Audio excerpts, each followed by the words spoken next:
Chapter 1. The proposition in the rain had turned the cobblestones into black mirrors, reflecting nothing but Alara's own desperate face as she ran. Her thin cloak clung to her shoulders like a shroud, heavy with water and failure. Behind her, the boarding house where she'd worked for 3 years stood dark and silent, its doors barred. Her belongings thrown into the gutter with the rest of the week's trash. Thief. They'd called her. Liar. The words still burned in her chest. Hot and caustic as the fever that had taken her mother 6 months ago. She hadn't stolen anything. The mistress's silver had been planted in her room. She was certain of it, placed there by the cook's son after Alara had refused his advances one-to-many times. But who would believe a penniless maid over the word of a respectable household? No one. That was who. Thunder cracked overhead, and Alara stumbled into an alley between 2 stone buildings that leaned toward each other like drunk men. The wind screamed through the narrow passage, tearing at her hair, and she pressed herself against the wall, shaking so hard her teeth rattled. She'd walked for hours trying to find shelter, any shelter, but the other boarding houses wouldn't take her without references. The workhouse wouldn't open its doors until morning, and she had exactly 4 copper pennies in her pocket. 4 pennies. One night, and nowhere to go. She closed her eyes and tried to breathe, but the cold had settled into her lungs like stones. Her mother's voice whispered through her memory. You're stronger than you think, my girl. You've got your father's spine.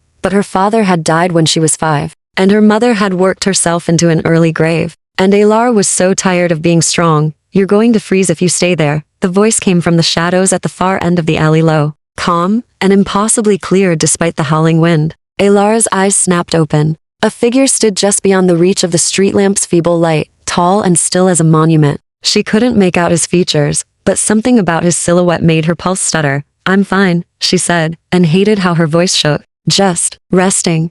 You're not fine. You're soaked through. You have no coat, and your lips are turning blue. He stepped forward, and the lamplight caught him. Dark hair swept back from a face carved from marble and moonlight. Eyes so pale they seemed to glow in the dimness. He wore black from throat to boot, his coat immaculate despite the rain, and he moved with a grace that seemed almost inhuman. Alara's breath caught. She'd seen men like him before, wealthy, powerful, dangerous. The kind who bought houses the way other men bought bread. The kind who never noticed servants unless they wanted something. What do you want? She asked, pressing harder against the wall. To make you an offer. He stopped 3 paces away, close enough that she could see the sharp lines of his jaw, the faint circles beneath his eyes. He looked exhausted and ancient at the same time, though he couldn't have been more than 30. You need shelter. I need someone to care for my sons. Alara stared at him. You're offering me work? Now? In an alley? I'm offering you survival. His gaze flicked over her, assessing. Clinical. You were dismissed without references, I assume. Accused of something you didn't do. Her throat tightened. How did you? It doesn't matter. What matters is that you have nowhere to go, and I have 2 young boys who need a caretaker. Their last governess left rather suddenly. Something flickered across his face. Grief, maybe, or guilt. I can offer you a room, meals, and a wage. In exchange, you'll tend to them during the evening hours, teach them their letters, keep them safe. Evening hours? Alara frowned. What about during the day? They sleep during the day. He said it flatly, as if it were the most natural thing in the world. As do I. We keep unusual hours. Every instinct screamed at her to refuse. Strange men offering work in dark alleys never led anywhere good. But the cold was seeping into her bones, and she had 4 copper pennies, and the workhouse would break her as surely as the boarding house had. Why me? She asked. You don't know anything about me. I know you're desperate. I know you're honest. Anyone can see that. Plant jobs from a mile away. And I know you're brave enough to survive this long without falling apart. He tilted his head, studying her. That's more than most people manage. Thunder rolled overhead, and Alara shivered so hard she nearly fell. He noticed, of course he noticed, and something shifted in his expression. Not quite pity, more like recognition. My name is Lucian Draven, he said quietly. I live in Thornhaven Manor, on the cliffs outside the city. If you come with me tonight, I'll give you a warm bed, dry clothes, and a contract in the morning. If you decide to leave after one night, I'll provide you with enough money to start over somewhere else. No obligations. No strings. That's too generous, Alara said. Her mother had always warned her about offers that sounded too good to be true. Perhaps. Lucian's pale eyes held hers, and for a moment she felt pinned in place, like a moth on a collector's board. But I'm not a generous man, Miss. Alara Finch. Miss Finch. He inclined his head, almost a bow. I'm a desperate one. My sons need someone who won't run screaming the moment they realize what we are. What we are. The words hung in the air between them, strange and weighted. Alara's pulse kicked up, but she didn't know why. There was something wrong about him, something too smooth, too still, too perfect. But there was also something honest in his exhaustion, in the shadows under his eyes, in the careful way he kept his distance. One night, she heard herself say, "I'll stay one night, and we'll talk in the morning. That's all I ask." Lucian stepped back and gestured toward the mouth of the alley, where a black carriage waited, sleek and silent as a hearse. "Shall we?" Elara pushed away from the wall, her legs trembling beneath her. She had no idea what she was walking into. But she knew what she was walking away from: cold and hunger and slow death in the gutter. So she followed him into the rain, toward the carriage and the cliffs, and whatever waited in the shadows of Thornhaven Manor. Behind them, lightning split the sky, and the city disappeared into the storm. Chapter 2. Thornhaven's threshold. The carriage moved in absolute silence. Elara sat rigid against the velvet seat, her wet clothes soaking into the expensive fabric. Across from her, Lucian stared out the window at the storm-dark landscape, his profile sharp as cut glass in the flickering light of the carriage lamp. He hadn't spoken since they'd left the city, and the quiet pressed against her ears until she thought she might scream just to break it. She studied him when she thought he wasn't looking. There was something deeply wrong about the way he sat too still, barely breathing, like a painting of a man rather than the man himself. His hands rested on his knees, long fingers perfectly composed. And she realized with a start that she hadn't seen his chest rise or fall once since they'd entered the carriage. "You're staring," he said, without turning his head. Heat flooded her cheeks. "I'm sorry. I didn't mean." "Don't apologize." He finally looked at her, and his pale eyes caught the lamplight strangely. "You should be wary. You've accepted an offer from a stranger and climbed into his carriage in the middle of the night. That's either very brave or very foolish." "I haven't decided which yet," Elara said, lifting her chin despite the tremor in her hands. Something that might have been a smile ghosted across his mouth. "Honest. Good. My sons have no patience for liars." "How old are they?" "Thomas is 8. William is 6. The exhaustion returned to his face, settling into the lines around his mouth. "They're difficult children. Temperamental. They've frightened away 3 governesses in the past year." Elara frowned. "What did they do?" Bit 1. "Threw tantrums that lasted for hours. Refused to sleep when they were told." He paused. "They're grieving. Their mother died 2 years ago, and they don't understand why she's not coming back." The rawness in his voice made Elara's throat tight. She knew that particular flavor of grief, the kind that had teeth and claws and never quite let go. "I'm sorry. That must be. I lost my mother recently too." Lucian's gaze sharpened on her. "Then you understand what it's like to be left behind." "Yes." The word came out, barely a whisper. They fell silent again, but this time the quiet felt less suffocating. Outside, the city had given way to rocky cliffs and twisted trees that bent beneath the wind. The road climbed steadily upward, and Elara caught glimpses of the sea far below, black and churning like something alive. "We're almost there," Lucian said, and then she saw it. Thornhaven Manor rose from the clifftop like a creature of stone and shadow. All Gothic spires and narrow windows that glowed with candlelight. Lightning illuminated its towers for one brilliant second, and Elara's breath stopped. It was beautiful and terrible at once, the kind of place that belonged in fairy tales, where maidens were locked away and monsters prowled the halls. The carriage rolled through iron gates that screamed as they opened, then up a long drive lined with dead rose bushes. When they finally stopped before the massive front doors, Elara had to force herself to move. Every instinct told her to run, to throw open the carriage door and flee back down the cliff road, but Lucian was already stepping out, moving with that eerie grace, and he turned to offer her his hand. She hesitated. His hand hung in the air between them, pale and steady, and she realized this was a choice, maybe the last real choice she'd have if she crossed this threshold. 4 copper pennies, she reminded herself, and nowhere else to go. She took his hand. His skin was cold. Not cold, like marble left in winter. Elara's fingers jerked in his grip, but he held her steady as she climbed down. His touch, careful and impersonal. "This way," he said, releasing her immediately. The doors opened before they reached them, swinging inward on silent hinges. Elara stepped into an entrance hall that stole her breath. Vaulted ceilings soared overhead, supported by columns carved with twisting vines and strange symbols. Candles burned in silver sconces along the walls, casting dancing shadows across portraits of stern-faced men and women in old-fashioned dress. A grand staircase curved upward into darkness. "Mrs. Hartley," Lucian called, and a woman materialized from a side passage. She was perhaps 60, with iron-gray hair pulled into a severe bun, and eyes that missed nothing. She looked Elara up and down once, took in the soaked dress and tangled hair, and something softened in her expression. "Poor lamb," she murmured. "You're frozen through. Come, let's get you warm." "Mrs. Hartley manages the household," Lucian explained. She'll show you to your room and provide everything you need. We'll speak in the morning about the specifics of your position if you choose to stay. The boys?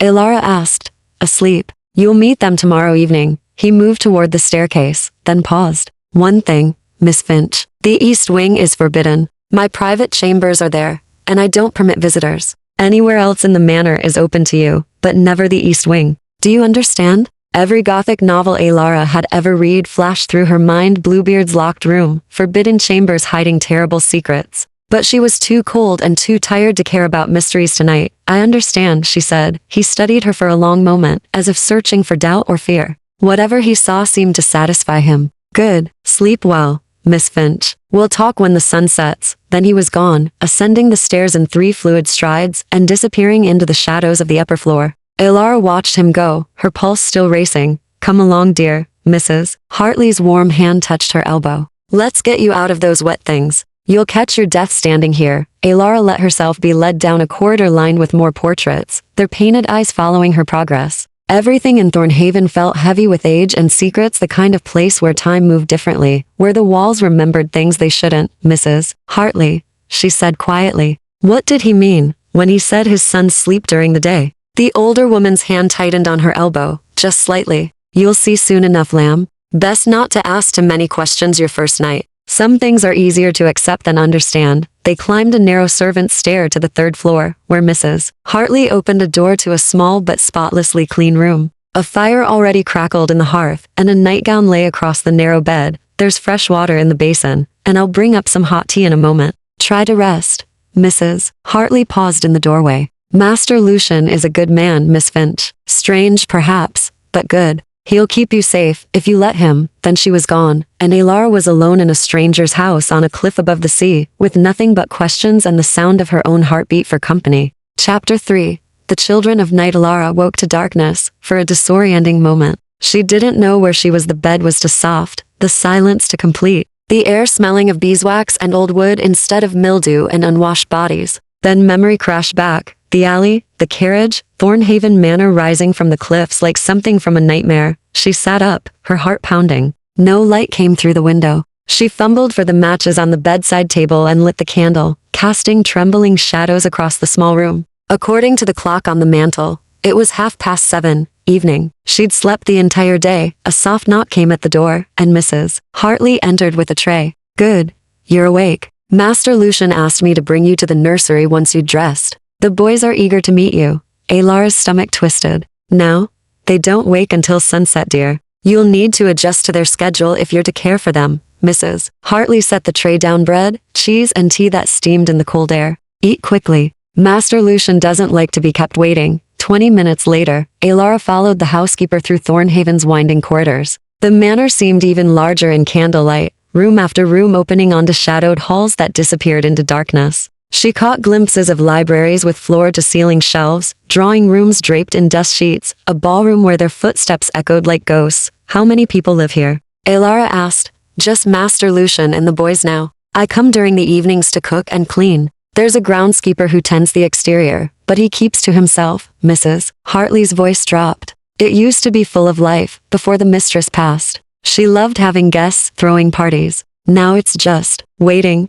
They climbed to the 2nd floor, where Mrs. Hartley stopped before a door painted white, the only white door Elara had seen in the entire manor. From behind it came the sound of something breaking, followed by high-pitched laughter. Best of luck, lamb. Mrs. Hartley squeezed her shoulder. Remember, they're just frightened children underneath all the noise. Then she was gone, and Elara was alone with the door and the chaos beyond it. She took a breath, smoothed her borrowed dress, simple gray wool that Mrs. Hartley had provided, and knocked. The noise stopped instantly. Come in, called a young voice. Trying to sound authoritative, Elara opened the door and stepped into pandemonium. The nursery was enormous, filled with toys and books and furniture that had been shoved into haphazard piles. In the center of the destruction stood 2 boys in matching black suits, both pale as milk, with dark hair that fell into their eyes. The older one, Thomas, she assumed, held a wooden sword. The younger clutched a stuffed rabbit, missing one ear. They stared at her with eyes the same unnerving shade as their father's. You're the new governess, Thomas said flatly. You won't last a week, probably not even 3 days, William added, his voice piping. The last one cried. Elara looked at the wreckage of the room, then back at the boys. Did you make her cry on purpose? They exchanged glances. Maybe, Thomas admitted. Why? Because father keeps bringing strangers. Thomas's grip tightened on the wooden sword. They pretend to like us, but they're afraid. They smell like fear, and they lie about wanting to stay. The specificity of his words sent a chill down Alar's spine. You could smell their fear? Of course. William tilted his head, studying her. You smell different, though. Not afraid. Just sad. Alar's throat closed. She thought of her mother's grave, still fresh. The boarding house door slamming in her face. 4 copper pennies and nowhere to go. I am sad, she said quietly. My mother died not long ago. I miss her every day. The boys went very still. Thomas lowered his sword slowly. Our mama died too, William whispered. Father says she's not coming back. Ever? I know. He told me. Alara moved carefully into the room, picking her way through the scattered toys. I'm sorry. Losing someone you love. It's the worst thing in the world. The other governesses said we should be grateful we still have father, Thomas said, his voice sharp with old anger. They said we were being ungrateful and difficult. You're not ungrateful. You're grieving. Alara knelt down so she was at their eye level. And grief makes us do strange things sometimes. Makes us angry when we want to cry. Makes us push people away because we're afraid they'll leave too. Thomas's eyes widened. William clutched his rabbit tighter. I won't lie to you, Alara continued. I don't know if I'll stay a week or a month or a year. But while I'm here, I won't pretend I'm not afraid when I am. And I won't lie about liking you if I don't. I'll just try my best. And if you decide you don't want me here, you can tell me honestly. No tricks, no games, just truth. Can we agree to that? The boys looked at each other, having one of those silent conversations that siblings share. Finally, Thomas nodded. Truth, he said. But you have to promise something else too. What? You have to promise not to scream when you see us eat. Alar's heart skipped. Eat? Father hasn't told you yet, has he? William's pale eyes gleamed. About what we are. Before Alara could respond, the nursery door opened and Lucian entered. He looked different tonight, less exhausted, more present, though his skin held the same marble coldness. He took in the scene, the destroyed room, Alara kneeling before his sons, the boys watching her with something like hope. I see you've met, he said carefully. She didn't run away, Thomas announced. And she smells honest. Lucian's gaze shifted to Alara, and she saw wariness there. Fear even. Miss Finch, I think it's time we spoke privately. There are things you need to understand before you agree to this position. Things about what you are, Alara said, standing. Her legs felt unsteady. The boys mentioned it. Thomas. William. Lucian's voice carried quiet command. Go to your studies. I'll send Miss Finch back shortly, if she chooses to return. The boys hesitated, then filed out reluctantly. William paused at the door to look back at Alara. I hope you stay, he said softly.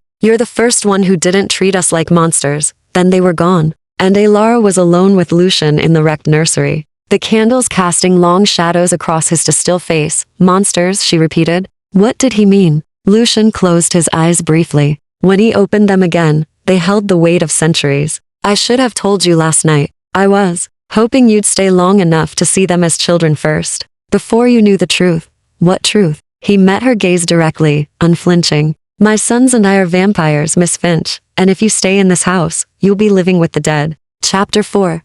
The blood. Cordelia's first instinct was to laugh. Vampires. He'd said vampires as calmly as someone might say they had a fondness for poetry or collected stamps. She opened her mouth, ready to tell him the joke wasn't funny, that she'd had enough strangeness for one night. Then she saw his face. He wasn't joking. He stood perfectly still in the candlelight, watching her with those two pale eyes, waiting for the scream or the flight, or whatever humans did when confronted with the impossible. And suddenly, everything made terrible sense. The way he didn't breathe, the coldness of his skin, the household that slept during the day and woke at sunset. You're serious, she whispered. I am. He didn't move toward her, didn't try to convince her, just waited, giving her space to process. We don't kill. That's the first thing you need to know. We follow the old law, consent only, never to the point of harm. I've made arrangements with willing donors in the city. My sons feed from preserved blood that I procure for them. No innocents die in this house. Alara's mind reeled. But vampires aren't their stories. Legends. Most legends have roots in truth. Lucian finally moved, but only to lean against the wall, as if standing required effort.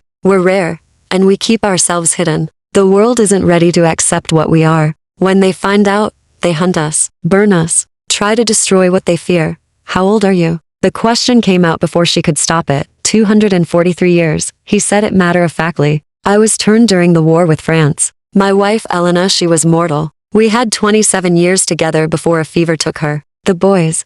His voice cracked slightly. They were dying. The same fever. I couldn't lose them too. So I turned them, even though it meant they'd never grow older, never have normal lives. I damned them to save them. The anguish in his voice cut through Alara's shock. She thought of Thomas and William, forever trapped at 8 and 6, watching the world change around them while they remained frozen. That's why they grieve so strangely. They can't grow past it. Yes, Lucian's shoulders sagged. They're children in every way that matters, curious, temperamental, capable of joy and cruelty in equal measure. But they're also predators. They have instincts they don't fully understand yet. Hungers they can't control. I need someone who can teach them to be human, even though they're not. Someone who can see past what they are to who they might become. Alara's pulse hammered in her throat. She should run. Any sane person would run. But she thought of William's soft voice saying, "I hope you stay," and Thomas's careful honesty. And the way both boys had looked at her, like she might be the answer to a prayer they'd stopped believing could be answered.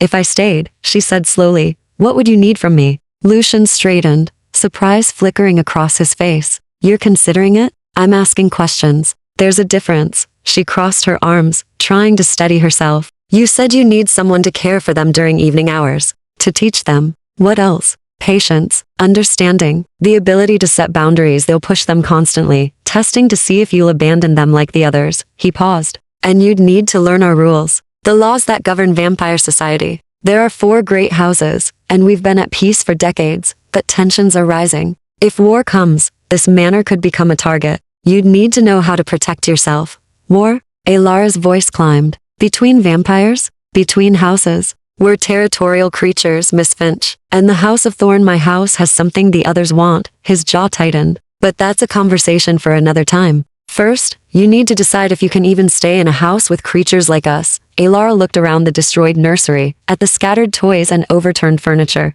Evidence of children having a tantrum, vampire or not. She thought of her own desperate flight through the rain, of the boarding house door slamming shut, of having exactly nowhere else to go. But it was more than that. She'd heard the raw grief in Lucian's voice when he spoke of his wife, seen the hope in his son's eyes when she'd treated them like children instead of monsters. And despite everything, the impossibility, the danger, the sheer insanity of the situation, she felt something she hadn't felt in months. "Needed. I have conditions," she heard herself say. Lucian's eyebrows rose. "Conditions? I won't be fed upon. Not by you. Not by the boys. Not by anyone. My blood is my own." She lifted her chin. "I want a proper contract, with wages paid monthly. I want freedom to leave the grounds during daylight hours if I choose. And I want honesty if there's danger coming. You tell me. You don't hide things to protect me." A smile ghosted across his mouth, the first real one she'd seen. "You're braver than I gave you credit for." "I'm desperate," Alara corrected. "There's a difference. But I'm also tired of being lied to, used, and thrown away.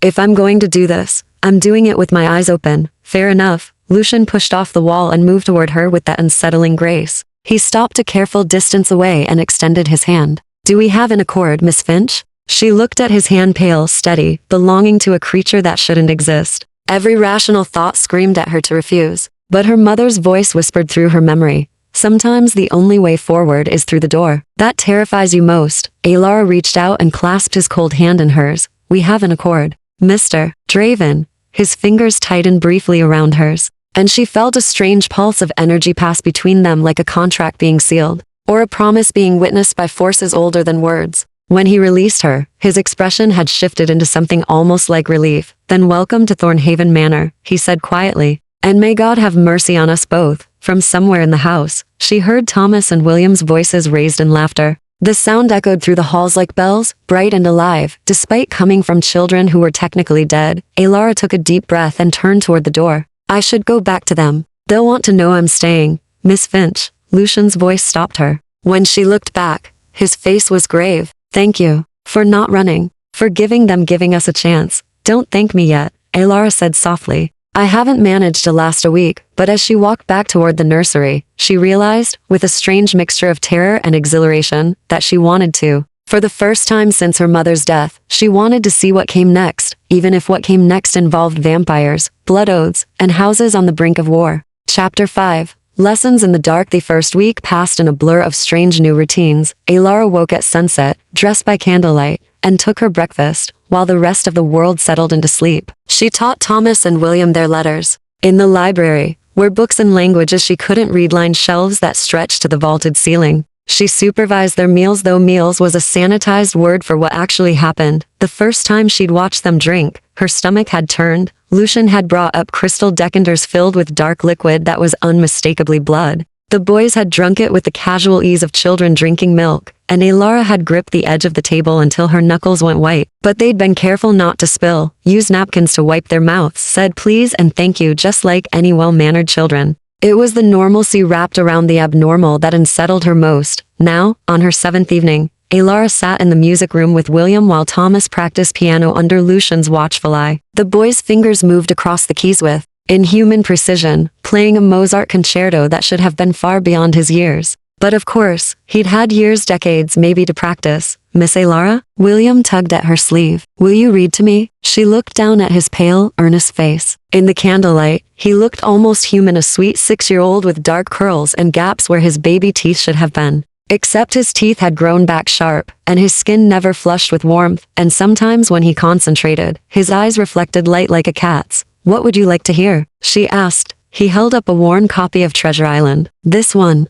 Mama used to read it to us. Something in Alara's chest tightened. Then that's what we'll read. She opened the book and began, her voice carrying softly under Thomas's playing. William curled against her side, his small body cold even through her dress, but his presence somehow comforting anyway. She'd spent so much of her life alone even before her mother died. She'd been alone in ways that mattered. Having someone seek out her company, want her near, felt like water after drought. Miss Alara reads better than the other governesses, William announced suddenly, loud enough to interrupt Thomas's playing. They always sounded scared. The music stopped. Lucian looked up from where he stood by the window, his pale eyes finding hers across the room. Is that so? She's not scared of us, Thomas said matter-of-factly, swiveling on the piano bench. Not really. She was startled when Father told her what we are, but she didn't run. That's different. I'm a little scared, Alara admitted. Anyone who says they're not afraid of vampires is either lying or foolish. But I'm more interested than afraid, I suppose. Lucian tilted his head, studying her with that unnerving intensity he sometimes displayed. Interested in how you live, what the rules are. You mentioned houses and laws. I want to understand what that means. She closed the book, keeping her finger in the pages. If I'm going to stay here, I should know what world I'm living in. Father doesn't like talking about the houses, William said in a stage whisper. They make him angry. They make me cautious, Lucian corrected. There's a difference. He moved away from the window, his footsteps silent on the carpet. But Miss Finch is right. If you're to remain at Thornhaven, you should understand the structure we exist within. He gestured for her to follow him, and Alara found herself trailing after him into the library. The boys closed behind. Lucian lit more candles, then pulled down a leather-bound book from a high shelf. The pages crackled as he opened it, revealing intricate drawings of crests and family trees that stretched back centuries. There are 4 great houses, he began, his voice taking on a lecturing quality. Thorn, Corvus, Shade, and Crescent. Each house controls a region and maintains the peace through a system of laws designed to keep us hidden from humans. The first law is consent. We don't feed without permission, and we don't kill. The second law is discretion. We don't reveal ourselves to the mortal world. The third law is territorial. Each house respects the boundaries of the others. And the fourth law? Alara asked. Lucian's jaw tightened. The fourth law is succession. Power passes through bloodlines, and challenges to house leadership must be settled through formal combat or negotiation. No assassinations, no poisoning, no underhanded murder. Someone's breaking it, Thomas said quietly. That's why Father is worried. Lucian shot his son a sharp look, but didn't deny it. There have been incidents. Vampires from House Corvus found dead in Thorn territory. Messages delivered that hint at old grievances. Lord Corvus believes we're responsible. We're not, but he won't believe you, Alara said, understanding dawning. And if he declares war, then the peace that's held for 60 years will shatter. Lucian closed the book with a heavy thud. And Thornhaven, sitting on the border between Thorn and Corvus land, will be one of the first places attacked. I've been trying to arrange a meeting with the other house leaders to present evidence that someone else is orchestrating these deaths. But Lord Corvus refuses to speak with me. Why? Alara asked. Because of Elena. William's voice was very small. Because Father married a human instead of a vampire, and Lord Corvus said it was what's the word? An abomination, Thomas finished bitterly. He said Father polluted the bloodline by loving Mama. The hatred in the boy's voice startled Alara. She looked at Lucian and saw old pain etched into every line of his face. Lord Corvus is traditional, Lucian said carefully. He believes vampires should only consort with their own kind. When I married Elena, I became a pariah in many circles. When I turned Thomas and William to save their lives, it only confirmed his belief that I'd lost my way. He met Elara's eyes. You should know this. If anyone discovers you work here, a human, living among vampires, you'll be seen as either a victim or a collaborator. Neither position is safe. Elara's mouth went dry. You're saying people might come after me? I'm saying that if war breaks out, you need to be prepared to run. I've set aside money for you. Enough to start over somewhere far from here. Mrs. Hartley knows where it's hidden. If I tell you to go, you go immediately. No arguments. No heroics. But what about Thomas and William? Elara looked at the boys who were watching the conversation with wide eyes. What happens to them? We'll fight, Thomas said fiercely. We'll protect Father and Thornhaven. We're not children. You are children, Elara said softly. And you deserve to be protected, not turned into soldiers. Lucian's expression shifted surprise, gratitude, something deeper she couldn't name. Miss Finch, sharp crack echoed through the library. One of the windows exploded inward, glass scattering across the floor. An arrow buried itself in the bookshelf beside Lucian's head, its shaft painted red and black, the colors of House Corvus. Get down, Lucian roared, and the world erupted into chaos. Chapter 6. The siege begins. Elara hit the floor as another window shattered. Glass rained down around her, glittering like deadly snow in the candlelight. She heard Thomas cry out, saw William scramble behind an overturned chair. Lucian moved faster than her eyes could track, suddenly at the window, his body a shield between them and whatever lurked in the darkness outside. How many? He called, his voice sharp with command. 4. Mrs. Hartley's voice rang from somewhere in the corridor. Maybe 5. They've surrounded the east wing. Lucian cursed in a language Elara didn't recognize. Mrs. Hartley, take Miss Finch and the boys to the cellar. Use the servants' passage. Now. I'm not leaving you. Thomas shouted, his young face twisted with fury. You will obey me. Lucian's voice cracked like a whip, and both boys flinched. Miss Finch, get them out of here. That's an order. But Elara couldn't move. She stared at the arrow embedded in the bookshelf, its red and black shaft gleaming with something wet and dark. Not blood. Something else. Something that made Lucian's face go ashen when he saw it. Nightshade oil, he whispered. They've poisoned the arrows. What does that mean? Elara managed to ask. It means they're not here to negotiate. He yanked the arrow free, his hand, smoking where the oil touched his skin. They're here to kill me and take my sons. Terror spiked through Elara's chest. Take them where? To Lord Corvus. As leverage or trophies, I don't know which. Lucian spun toward her, and his eyes had changed, the pupils elongated like a predator's, reflecting the candlelight in shades of silver. Please, Miss Finch, get them to safety. I'm begging you. The raw desperation in his voice galvanized her. Elara pushed to her feet, ignoring the glass cutting into her palms. Come on, she said to the boys, holding out her hands. We need to move. Thomas hesitated, his small fists clenched. Father will be fine if he doesn't have to worry about protecting us, Elara said firmly. We help him by staying safe. Understand? Something in her tone, perhaps the same one her mother had used when pulling her from the path of a runaway cart years ago, made Thomas nod. He grabbed William's hand, and together they ran toward Mrs. Hartley, who appeared in the doorway with a lamp and a face set in grim determination. This way. Quickly now. They fled down a narrow corridor Elara had never seen before, hidden behind a panel in the library wall. The passage was cramped and cold, the walls pressing close on either side. Behind them, she heard crashes and shouts, Lucian's voice raised in challenge, the sound of furniture being hurled, glass breaking in cascades. Is he going to die? William whispered, his voice trembling. No, Elara said, though she had no idea if it was true. Your father is strong. He'll fight them off. Nightshade weakens us, Thomas said quietly, his hand tight in hers. Even if he drives them away, the poison will make him slow, vulnerable. They'll come back. Mrs. Hartley pushed open a door at the passage's end, and they spilled into a cellar that smelled of earth and old wine. Rows of bottles lined the walls, and in the corner stood a heavy iron door with 3 locks. The vault, Mrs. Hartley said, pulling out a ring of keys. Master Lucian had it built after the mistress died. Safe room for emergencies. She worked the locks with shaking hands. Inside, all of you. You're not coming? Elara asked. Someone needs to lock it behind you. And someone needs to help Master Lucian if the bastards overwhelm him. Mrs. Hartley's face was fierce. I've been with this family 30 years, girl. I'm not about to abandon them now. The vault door swung open, revealing a small room lined with shelves, blankets, food, water, candles, supplies for a siege. Elara's heart clenched. How long has he been preparing for this? she asked. Since the first threats arrived 3 months ago, Mrs. Hartley ushered them inside. He didn't want to frighten the boys, didn't want to admit it might come to this. But Master Lucian is nothing if not careful. Above them, something heavy crashed. Dust sifted down from the ceiling. William whimpered and pressed against Alar's side. Go, Mrs. Hartley said. I'll come back when it's safe. Don't open this door for anyone but me or Master Lucian. Do you understand? Wait, Alar started, but the door was already swinging shut. The locks clicked home, and they were sealed in darkness, broken only by the single candle Mrs. Hartley had left them. For a long moment, nobody spoke.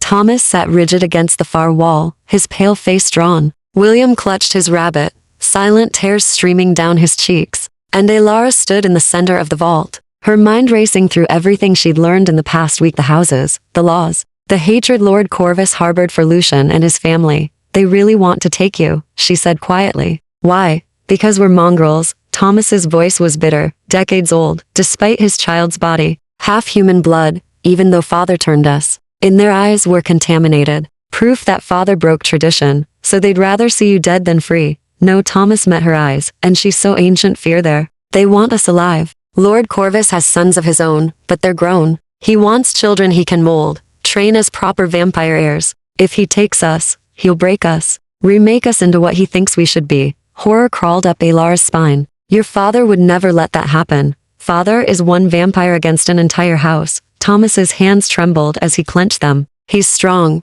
but he's not invincible. Especially not poisoned. Alara crouched down before him, taking his cold hands in hers. Then we need to be smart. We need to think. What would hurt them? What do they need? Thomas blinked. What do you mean? Your father said someone's orchestrating deaths in both territories, trying to start a war. What if we could prove it wasn't House Thorn? What if we found evidence? Father's been trying for months, but has he been looking in the right places? Alara's mind churned through possibilities. These attackers, they came here specifically for you. That means someone told them where to strike, when to strike. There might be clues above, in the attack itself. You want to go back up? William's voice squeaked. Into the fighting? Not into it. Around it.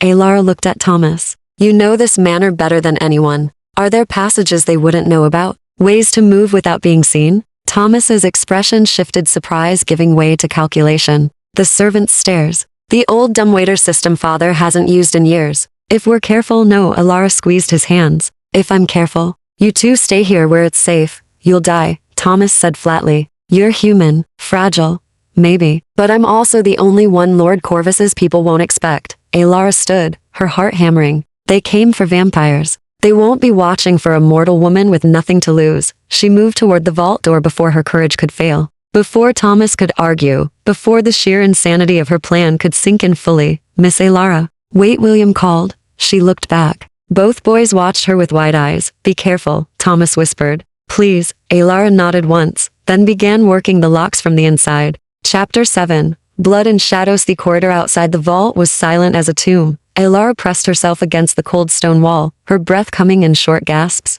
She'd left the boys with strict instructions to lock the vault behind her and open it for no one but her specific knock. 3 quick, 2 slow, 1 quick. Now she was alone in the bowels of Thornhaven, with attackers somewhere above, and Lucian fighting for his life. She forced herself to move, creeping toward the servant stairs Thomas had described. The candlelight didn't reach this far, and she had to feel her way along the wall, her fingers scraping against rough stone. Somewhere above, glass shattered. Someone screamed a sound that cut off abruptly. Please let that not be Lucian. She prayed to a god she wasn't sure was listening. The stairs were narrow and steep, climbing upward into darkness. Alara took them slowly, pausing at each landing to listen. On the second floor, she heard voices, low, male, speaking in clipped tones. The Lord wants them alive. Understand? Alive and unspoiled. And Draven. Kill him if you must. But the priority is the children. Lord Corvus has waited years for this opportunity. Alara's blood ran cold. She peered through a crack in the door and saw 2 figures in the hallway, tall, pale, dressed in dark leather marked with the Corvus crest. Vampires. Their eyes gleamed in the candlelight as they moved with predatory grace toward the east wing, Lucian's chambers. The forbidden wing. Something about their trajectory made Alara's stomach twist. They weren't heading toward the nursery or the library. They were heading somewhere specific, somewhere Lucian had explicitly warned her never to go. Why? Before she could think better of it, Alara slipped through the door and followed them, keeping to the shadows. Her heart hammered so loudly she was certain they'd hear it, but they seemed focused on their mission. Unaware of the mortal trailing behind them, the east wing was older than the rest of the manor. The walls covered in faded tapestries depicting hunts and battles. The Corvus vampires stopped before a door carved with intricate symbols, the same symbols Alara had seen in the book Lucian showed her. House Thorn's crest, surrounded by words in that strange language. One of the vampires produced a key. Where had he gotten a key to Lucian's private chambers? And unlocked the door. They disappeared inside, and Alara crept closer, pressing her ear to the wood. Find it. Lord Corvus said it would be here somewhere, proof of the blood bond between Draven and the Shade House. If we can prove he's conspiring with them, the other houses will turn against him. I don't see anything. Just old furniture and wait. There, that chest. Alara's mind raced. Blood bond. Shade House. Conspiracy. None of this made sense. Lucian had said someone was trying to start a war. But what if Lord Corvus believed Lucian was that someone? She needed to know what was in that chest. Taking a breath, Alara pushed the door open and stepped inside. The room was magnificent, all dark wood and crimson velvet, with a four-poster bed that looked like it belonged to a king. But what drew her eye was the portrait hanging above the fireplace, a woman with dark hair and laughing eyes, holding two small boys in her lap. Elena, Lucian's wife, the boy's mother. The Corvus vampires spun toward her, shock flashing across their faces. A human? One snarled. What is a human doing? I work here, Alara said, surprised by how steady her voice sounded. I'm the governess. And you're trespassing. They exchanged glances, then laughed harsh, cruel sounds. The governess. How quaint. Draven must be truly desperate if he's hiring mortals to watch his mongrel children. Rage flared hot in Alara's chest. Don't call them that. Or what? The vampire stepped toward her, his smile showing fangs. You'll scold us? Draven chose you poorly, little human. You have no power here. Maybe not. Alara's hand closed around a candlestick on the nearby table. But I have this. She swung hard, catching the vampire across the temple. He staggered, more from surprise than pain, and in that moment Alara lunged for the chest they'd been examining. Her fingers closed on a leather-bound journal just as hands grabbed her from behind. Foolish girl, the door exploded inward. Lucian stood in the doorway, his coat torn and bloodied, his face transformed into something terrible and beautiful. His eyes blazed silver, his fangs fully extended, and the air around him seemed to vibrate with barely contained violence. Release her, he said, his voice so cold it burned. Now.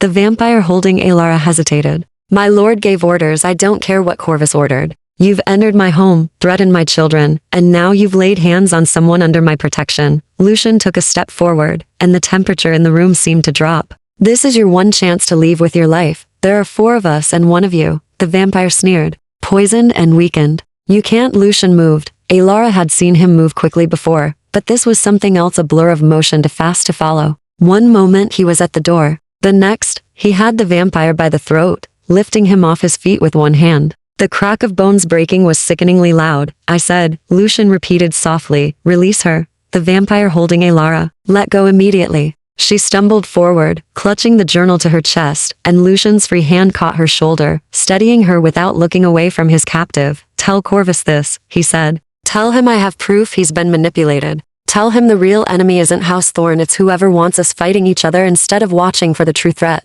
And tell him if he sends assassins to my home again, I will consider it a declaration of war. Do you understand? The vampire nodded frantically. Lucian dropped him, and he scrambled for the door. His companion followed, and within seconds their footsteps were fading down the corridor. Lucian turned to Alara, and the terrible coldness in his eyes melted into something like fear. Are you hurt? Did they? I'm fine. She held up the journal. But I think I found something important. He stared at the journal, then at her face, and something complicated passed through his expression. You shouldn't have left the vault. You could have been killed. So could you. Alara's hands shook, adrenaline finally catching up with her. I heard them talking. They were looking for proof. You're conspiring with House Shade. This journal, I think it might tell us why. Lucian took the journal from her with trembling fingers. When he opened it, his face went pale, paler than usual. This was Elena's. I didn't know she'd kept records of. He trailed off, reading quickly. God, she knew. She knew someone was trying to destabilize the houses, and she was investigating.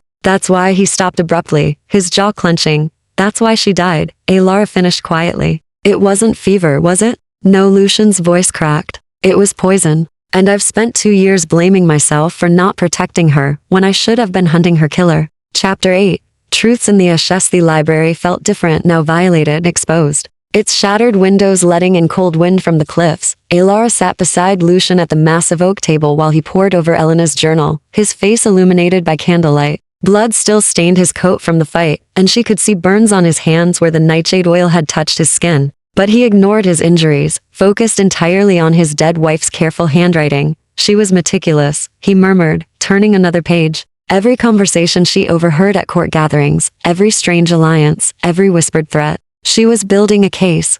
Against whom? Alara leaned closer, trying to decipher the elegant script. That's what I'm trying to determine. Lucian's finger traced down a list of names. She mentions Lord Corvus, but not as the mastermind, as another victim. Someone convinced him I was a threat to vampire purity, fed him lies about my intentions. He paused. And here she references House Crescent, Lady Morgana Crescent, specifically. She writes that Morgana has been acquiring properties in both Thorn and Corvus territories, positioning herself to benefit if we went to war. So Lady Morgana is orchestrating the conflict? Alara asked. Perhaps. Or perhaps she's just opportunistic. Lucian rubbed his eyes, exhaustion evident in every line of his body. Elena's last entry is dated 3 days before she fell ill. She'd arranged a meeting with someone from House Shade, someone who claimed to have proof of Morgana's schemes. But she never wrote what that proof was, because she died before she could. Yes, the word came out raw. Lucian closed the journal carefully, as if it might crumble to dust. I thought I'd lost her to random misfortune. A mortal illness that even my blood couldn't cure. But she was murdered because she got too close to the truth. Alara's chest tightened at the naked grief in his voice. Without thinking, she reached across the table and covered his burned hand with hers. He flinched from pain or surprise. She wasn't sure but didn't pull away. We'll find out who did this, she said quietly. We'll make sure her investigation wasn't for nothing. Lucian looked at their joined hands, then at her face. You realize what you're promising. This isn't just about protecting Thomas and William anymore. This is about exposing a conspiracy that could shatter the peace between 4 ancient houses. People will die, possibly including you. I made a choice when I stayed, Alara said. And I made another choice when I left that vault tonight. I'm not walking away now. Something shifted in his expression, surprise giving way to something warmer, more dangerous. His cold fingers turned beneath hers, clasping her hand properly. You're remarkable, Miss Finch, and completely mad. I prefer determined. She managed a small smile. Besides, your sons would never forgive me if I abandoned you to Lady Morgana's schemes. My sons? Lucian's eyes widened. They're still in the vault. We need to, they're safe. I gave them specific instructions. Alara squeezed his hand. But we should retrieve them soon. They'll be worried. Lucian nodded, and stood, swaying slightly. Alara caught his arm, alarmed by how much the poison had weakened him. You need to rest, she said firmly. Let me help you. I'm fine, you're not. You've been poisoned, fought off for vampires, and you're bleeding. She gave him a stern look that would have done her mother proud. Sit down before you fall down. To her surprise, he obeyed, sinking back into the chair. Bossy little thing, aren't you? Someone has to be. Alara looked around the destroyed library, at the broken glass and splintered furniture. Where do you keep medical supplies? Or do vampires not need them? We heal quickly, but nightshade slows the process. Lucian gestured vaguely toward a cabinet. There's salve in there. Silver tin with a black label. It counteracts most poisons. Alara found the tin and brought it back to the table. When she opened it, the salve inside smelled of herbs and something metallic. She dabbed some onto a clean cloth, then reached for his hand. This might sting, she warned. I've survived worse, he hissed as she applied the salve to his burns, but held still. You have a healer's touch. My mother was a midwife. I learned from watching her. Alara worked carefully, covering each wound. His skin was so cold beneath her fingers, like touching marble. Does it hurt? Being this cold all the time? You get used to it. After 2 centuries, I barely remember what warmth felt like. He watched her face as she worked. Elena used to say I was like holding winter itself, but she never minded. She loved you. She did. God knows why. Lucian's voice softened. I was arrogant when we met, so certain I could protect her from anything, age, illness, the dangers of my world. And then she died anyway, and I couldn't save her. But you saved Thomas and William, Alara said gently. You gave them immortality when they were dying. That took courage, or selfishness. I couldn't bear to lose them too. He looked away. Sometimes I wonder if I damned them instead of saved them. They'll never grow up, never have normal lives. They'll watch the world change around them while they remain frozen at 8 and 6 forever. Alara finished with his hands and moved to examine the cut on his temple. They'll have something better than normal. They'll have time to learn, to grow in ways that matter more than physical age. And they'll have you, until I fail them too. Stop, She cupped his face, making him look at her. You're not failing anyone. You're protecting your children from people who want to use them as weapons. You're investigating your wife's murder. You're holding an entire household together while dealing with grief and poison and assassination attempts. That's not failure, Lucian. That's heroism. He stared at her, something vulnerable and raw in his pale eyes. How do you do that? Do what? Make me believe I might not be a monster. Alar's breath caught. They were close now, close enough that she could see the silver flecks in his irises, the way his lips parted slightly as he watched her. Close enough that if she leaned forward just a few inches, a crash echoed from somewhere deep in the manor. They sprang apart. Lucian was on his feet instantly, his body tense. That came from the cellar. Terror spiked through Alara. The boys, they ran, Lucian moving despite his injuries, with desperate speed. Alara followed, her heart in her throat. They'd been so focused on Elena's journal, on the conspiracy, that they'd left Thomas and William alone too long. The vault door stood open. Inside, the small room was empty except for scattered blankets and an overturned candle. No sign of the boys. But on the wall, written in something dark that might have been blood, were 3 words. Corvus has them. Lucian made a sound like a wounded animal. His knees buckled, and Alara caught him, her own horror mirroring his. No, she whispered. No. They were safe. There must be another entrance. Lucian's voice shook. Something I didn't know about. A passage they found and used while we were distracted. He looked at her, and his face was devastated. They have my sons. Corvus has my sons. Alara's mind raced through possibilities, through options. Then she remembered the journal, Elena's last entry, the contact, she said urgently. The person from House Shade who had proof about Lady Morgana. Do you know who it was? No, Elena never named them. Then we find out. Because if Lady Morgana is behind this, she might be the one who told Corvus where to find another entrance. And if we can prove she's manipulating him, we might be able to trade that information for my sons. Understanding dawned in Lucian's eyes. But how do we find this contact? Alara pulled the journal from her pocket where she'd tucked it earlier. We follow Elena's trail. We finish what she started. Chapter 9. Into the wolf's den. Dawn approached, and Lucian was fading. Alara watched him struggle to keep his eyes open as they searched Elena's journal for clues. His skin had taken on a grayish pallor, and his hands trembled when he turned the pages. Vampires couldn't survive daylight. She'd learned that much during her week at Thornhaven, and the sun would rise in less than an hour. You need to rest, she said firmly. You'll be no use to Thomas and William if you burn to ash. I can't rest while they're. His voice cracked. They're children. They'll be terrified. Corvus will use their fear against them, break them down until stop. Alara gripped his shoulders, forcing him to look at her. We will get them back, but not if you collapse from exhaustion and poison. I need you alive, Lucian. Your sons need you alive. He closed his eyes, and she saw the moment he surrendered. You're right. I can't lose them. Not them too. You won't. She spoke with more confidence than she felt. I'll keep searching while you sleep. Elena mentioned meeting her contact at a place called the Crimson Archive. Do you know where that is? It's a vampire establishment in the city. Neutral ground where all houses can gather safely. He stood unsteadily. But it's dangerous for humans. If you go there alone, I won't be alone. Mrs. Hartley will come with me. Alara helped him toward the door. She knows the city, and she's kept your family's secrets for 30 years. She'll know how to help. Lucian looked at her for a long moment, his pale eyes searching her face. I don't deserve your loyalty. Good thing I'm not giving it to you then. She managed a small smile. I'm giving it to Thomas and William. You're just part of the package. Something that might have been a laugh escaped him. You're extraordinary, Alara Finch. It was the first time he'd used her given name, and the intimacy of it sent warmth through her chest. But there was no time to examine that feeling. The sky was already lightening beyond the broken windows. Go, she urged. Sleep. I'll find answers. He nodded and turned toward the east wing, his movements growing more sluggish with each step. Alara watched until he disappeared into the shadows, then turned back to the journal with renewed determination. Hold on, boys. I'm coming.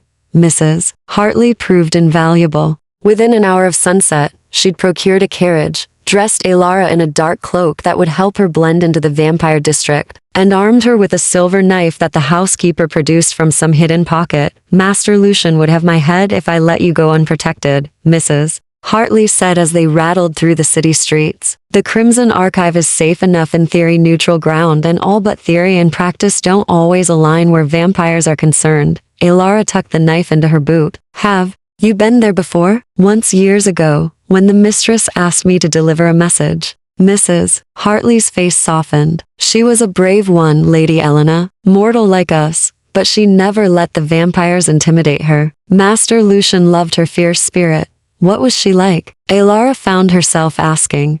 Kind, curious, she asked. Questions constantly, wanted to understand everything about the vampire world she'd married into. Mrs. Hartley smiled sadly. The boys have her laugh, Master William especially. Sometimes when he giggles, it's like hearing her ghost. Alara's throat tightened. We're going to bring them home.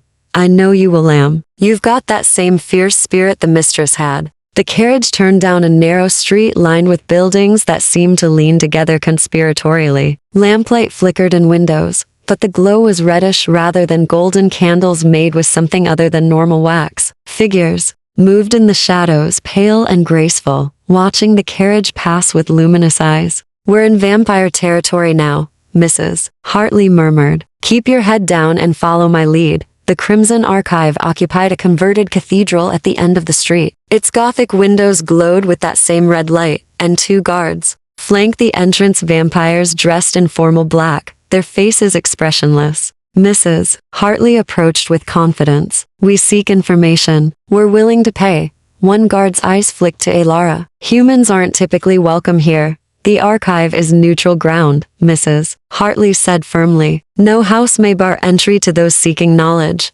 That's the second law of the Accord. The guards exchanged glances, then stepped aside. Your blood is your own responsibility once you pass this threshold. Understood? Inside, the archive was breathtaking. The cathedral's vaulted ceiling soared overhead, and shelves upon shelves of books and scrolls climbed the walls. Vampires sat at reading tables scattered throughout the space, their pale faces bent over ancient texts. The air smelled of parchment and something metallic blood, Alara realized with a shiver. How do we find Elena's contact? She whispered. We ask the keeper.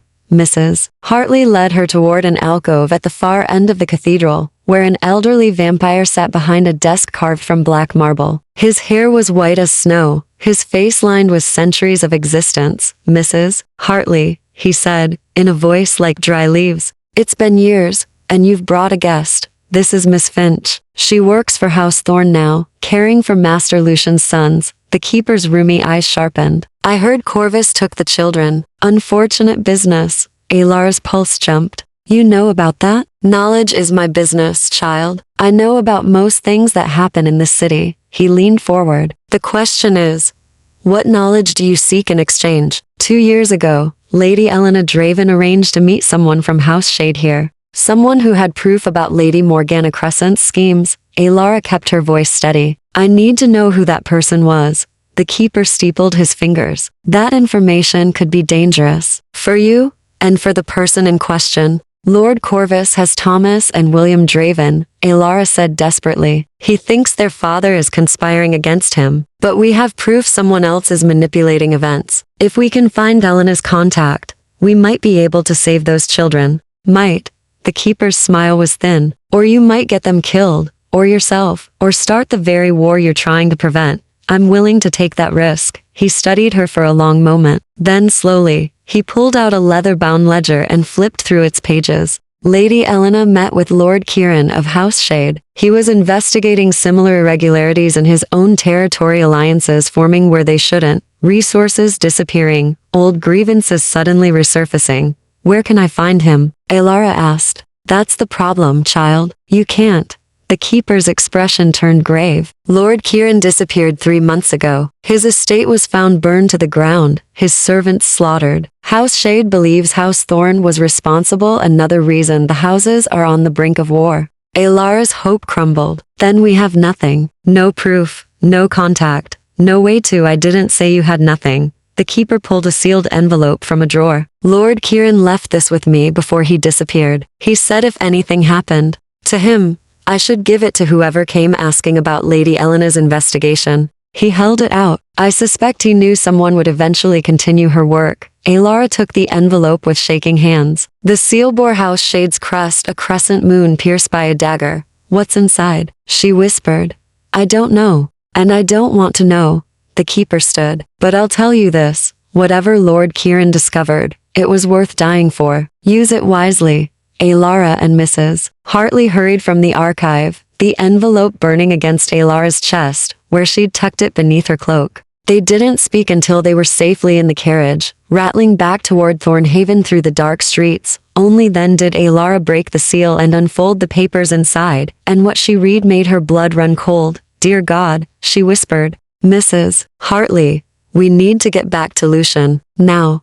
"What is it?" "Proof. Proof that Lady Morgana has been orchestrating everything, the debts, the territorial disputes, the attacks." Alara's hands shook. "But it's worse than we thought. She's not trying to start a war between houses." "Then what is she trying to do?" Alara looked up, her face pale. "She's trying to collapse the entire system. Every house, every law, everything that keeps vampires hidden from the human world. She wants chaos." Chapter 10.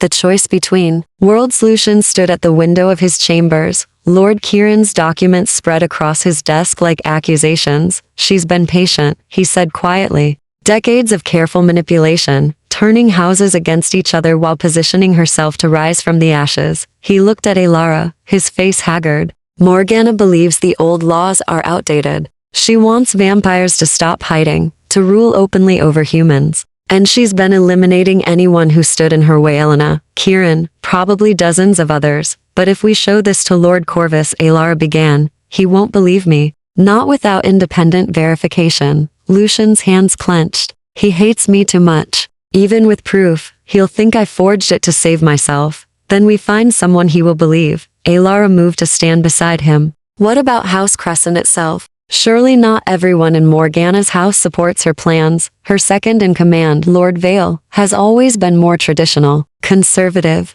Lucian's eyes widened. "If we could get this information to him, convince him to turn against her, he might be able to broker a meeting with Corvus. Prove you're not the enemy." Alara touched his arm. "It's a chance, Lucian." He turned to her, and the desperation in his face nearly broke her heart. "I can't ask you to do this. If we approach House Crescent and they side with Morgana instead, you'll be killed. I'll be killed. And Thomas and William will be lost forever." Alara squared her shoulders. "I know the risks. But I also know those boys need their father. And they need someone who's willing to fight for them." She paused. "Besides, I made you a promise. I don't break my promises." Something shifted in Lucian's expression, gratitude and something deeper, more dangerous. He reached out slowly, giving her time to pull away, and cupped her face in his cold hands. "You're the bravest person I've ever known," he whispered. "Human or vampire?" "I'm terrified," she admitted. "But courage isn't the absence of fear.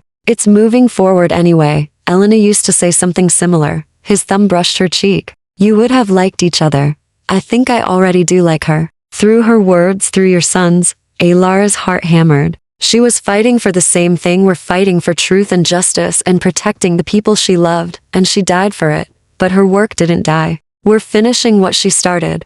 Alara covered his hands with hers. "That means something, Lucian." "It has to." For a moment, they stood there in the candlelight, mortal and immortal, connected by grief and hope, and something neither of them was ready to name. Then Lucian slowly pulled away. "We leave within the hour," he said, his voice rough. "Mrs. Hartley will stay here in case the boys escape and return home. You and I will go to House Crescent and pray." Lord Vale is the vampire I remember. House Crescent rose from the city like a crown of thorns, all sharp towers and narrow windows. Guards challenged them at the gates, but Lucian spoke in that ancient language. Alara didn't understand. And they were admitted, though the guards kept their hands on their weapons. Lord Vale received them in a hall lined with portraits of stern-faced vampires. He was tall and elegant, with silver hair and eyes like chips of ice. When he saw Lucian, his expression hardened. "Draven, you have considerable nerve coming here. I have proof Lady Morgana is orchestrating a conspiracy to collapse the houses," Lucian said without preamble.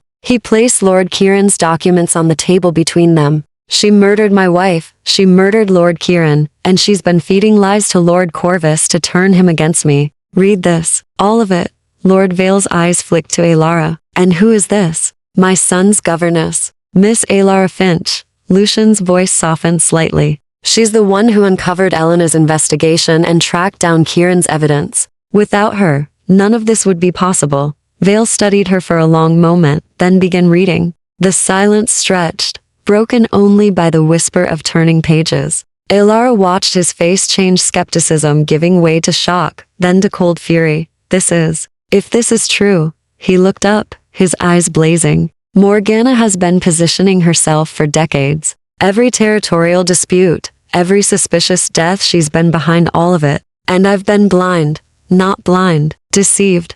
Lucian leaned forward. She's brilliant and patient and utterly ruthless. But she made one mistake. She left witnesses. People like Elena and Kieran, who were smart enough to document everything. And now we have the proof to stop her. What do you need from me? Vale asked. Help me get my sons back. Convince Lord Corvus I'm not his enemy. Together, we can present this evidence to all the houses and bring Morgana to justice. Vale was quiet for a long moment. Then he stood. I'll arrange a meeting. Neutral ground. All house leaders present. But Draven, if this is some elaborate scheme to weaken House Crescent, it's not. I swear on my sons' lives. Then we have an accord. Vale extended his hand, and Lucian clasped it. For what it's worth, I'm sorry about Lady Elena. She was a remarkable woman. Yes, Lucian said softly. She was. The meeting took place 3 nights later, in the Crimson Archive, under the Keeper's watchful eye. Lord Corvus arrived with Thomas and William, both boys pale and frightened, but unharmed. When they saw Lucian, they broke free and ran to him, and Alara watched father and sons embrace with tears burning in her eyes. Papa, William sobbed. We were so scared. I know. Lucian held them tight. But you're safe now. I promise. Lord Corvus watched this with an unreadable expression. He was a massive vampire with dark skin and eyes like molten gold, radiating power and barely contained violence. But when Lord Vale presented the evidence, all of it, including testimony from witnesses within House Crescent who'd grown suspicious of Morgana's activities, something in his face crumbled. I was wrong, he said finally, his voice heavy. About you, Draven. About your marriage, your sons, your loyalty to the houses. I let old prejudices blind me to the real threat. We were all manipulated, Lucian said quietly. That's what Morgana counted on, that we'd be too busy fighting each other to see her pulling the strings. Where is she now? This from Lady Serafini of House Shade, who'd arrived with her own evidence of Morgana's crimes. Gone, Lord Vale said grimly. She fled when she realized we'd uncovered her schemes. But we'll find her. And when we do, she'll answer for every death, every betrayal. The houses agreed to a new peace, stronger than before, built on truth rather than suspicion. And when the meeting ended, Lucian turned to Alara with his sons still clinging to his sides. You saved us, he said simply. All of us, we saved each other. Alara knelt down to embrace Thomas and William, relief flooding through her. That's what families do. Thomas pulled back to look at her. Are you our family now? Alara's breath caught. She looked at Lucian, saw the question in his eyes, the hope and fear mingled together. If you'll have me, she said softly. I'd like to be.